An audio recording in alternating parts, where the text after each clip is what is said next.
जम्मू कश्मीर के राजौरी में cease fire के बाद पहली सुबह की तस्वीरें कल से बहुत ज्यादा अलग नहीं हैं। उम्मीद है जल्द ही यहाँ की जिंदगी पटरी पर लौट आएगी। पूरा हाल बता रहे हैं सहयोगी अनुराग द्वारी। हम इस वक्त राजौरी के पंजा चौक में हैं और बाज़ार में ज़्यादातर दुकानें तो बंद हैं। एक आधा आप देखिए तो जो दवा की दुकान है बहुत ज़रूरी है वो खुली हुई है और गाड़ियां कुछ अब आने लगी हैं, लेकिन बाकी दुकानें या ATM ये सब बंद हैं। एक आधा बेकरी की दुकानें खुली हैं।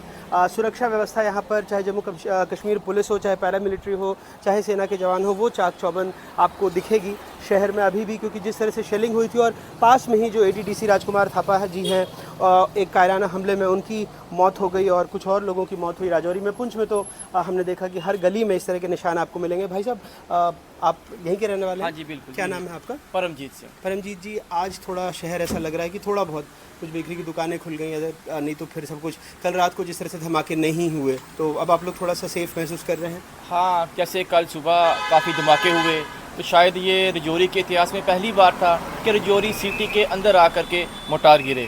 लेकिन जब आज की जो सुबह थी वो फिर एक नई सुबह थी, तो आज के जो लोगों का जो जीवन है यहाँ पे फिर से एक नई दिशा की ओर चल पड़ा है। तो जैसे कि हमारे प्रधानमंत्री जी ने कल ही घोषणा की थी सीज़ फायर की, तो वो सीज़ फायर होने से अमन शांति जो है एक बार फिर से बहाल हो चुकी है। आप लोग स्वागत करते हैं कि सीज़ फायर रहना चाहिए? हाँ, इस चीज़ का हम वेलकम करते हैं, क्योंकि अगर सबसे ज़्यादा लॉस अगर हुआ इस 2-3-4 दिनों के अंदर तो राजौरी और पुंछ का हुआ। अच्छा, तो खास करके हम जहाँ तक पुंछ की बात करें तो 30% 40% लोगों के जो घर थे वो पूरे डैमेज हो चुके हैं।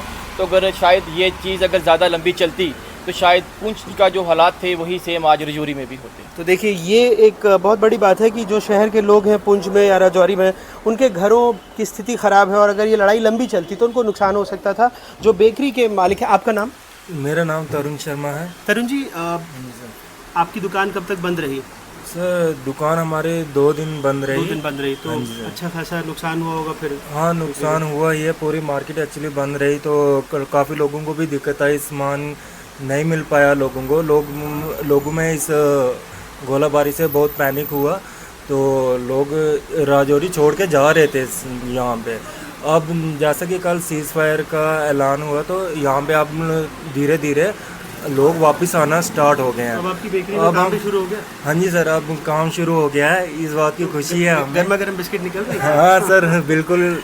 अगर कल भी माहौल अच्छा रहा तो कल भी से फिर से सब कुछ नॉर्मल हो जाएगा, तो यहाँ पे फिर से सब बनना स्टार्ट हो जाएगा, लोग वापस धीरे धीरे वापस आ जाएंगे। तो अब सीज़ फायर के ऐलान होने के बाद अब लोग यहाँ पे सुरक्षित फील कर रहे हैं। तरुण जी जैसे लोग हैं, इनके चेहरे पर सुबह सुबह एक मुस्कान लेकर हमने बात कर ली, तो लगता है कि अपना दिन सफल हो गया और उम्मीद करते हैं कि इनका कारोबार भी अच्छे से चले। 2 दिनों से इनकी दुकान बंद थी और खासा नुकसान होता ही है जितने भी छोटे मोटे व्यापारिक प्रतिष्ठान हैं, और ये सुरक्षित महसूस कर रहे हैं क्योंकि ऐसे हमारे जवान यहाँ पर तैनात हैं दिन रात लोगों की सुरक्षा के लिए। भाई साहब आपका नाम?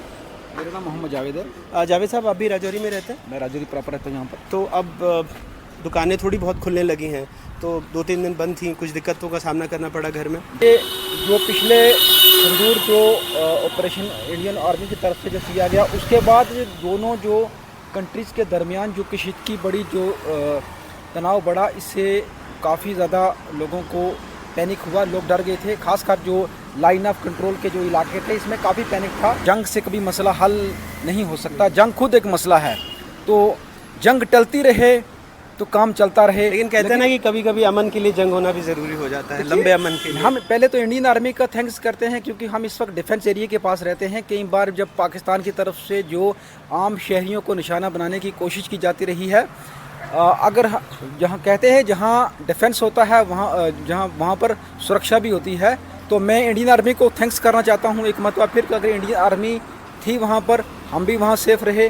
जब भी पाकिस्तान की तरफ से कोई अटैक किया जाता रहा था, चाहे वो ड्रोन से हो या किसी मिसाइल से हो, तो इन्हें डिटेक्ट भी किया जाता रहा है। इंडियन आर्मी का एक बड़ा अहम रोल है। मैं इंडियन आर्मी को थैंक्स करता हूँ। अगर हमारे कोई बच्चे होते हैं तो हम सबसे पहले उन्हें अपने इंडियन आर्मी का जवान ही बनाना पसंद करेंगे। बहुत बहुत शुक्रिया। तो ये देखिए कि लगातार जो भारतीय सेना के जवान हैं, पैरामिलिट्री है, जम्मू कश्मीर पुलिस है, सारे लोग तैनात हैं और जो आम नागरिक हैं वो इनके बूते ही खुद को महसूस कर रहा है। राजौरी से अपने कैमरे सहयोगी रिजवान खान के साथ अनुराग द्वारी, NDTV। और इसी के साथ इस बुलेटिन में फिलहाल इतना ही। नमस्कार।